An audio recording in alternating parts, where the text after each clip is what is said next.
للذین اتقوا، ہم نے ایک بڑا اسپیشل پروگرام پیکج، لیکن ہے تقوی والوں کے لیے۔ اچھا، تقوی والا بننا کوئی مشکل کام ہے؟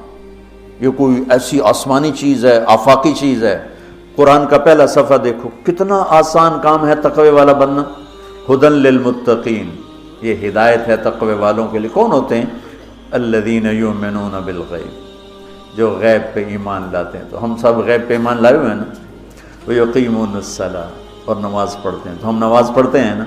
ومما رزقناہم ینفقون، جو ہم نے دیا ہے اس میں سے خرچ کرتے ہیں۔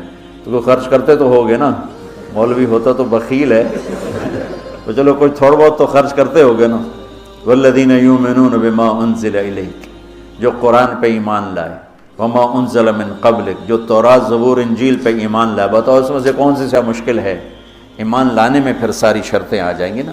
یہ کہا جا سکتا ہے یہ کیسا تقوی ہے، روزے کا ذکر ہی نہیں، زکوٰۃ کا ذکر ہی نہیں، حج کا ذکر ہی نہیں۔ تو والذین یؤمنون بما انزل الیک، جو قرآن پہ ایمان لائے تو زکوٰۃ بھی دینی پڑے گی، حج بھی کرنا پڑے گا، سچ بھی بولنا پڑے گا، جھوٹ بھی چھوڑنا ہوگا، حرام بھی چھوڑنا ہوگا، وہ تو سارا اس میں آ گیا۔ تو للذین اتقوا، تقوی والا کوئی آفاقی ہو، تسی تو جو بڑے تقوی والے ہو۔ ارے بھائی، ہر مسلمان بڑی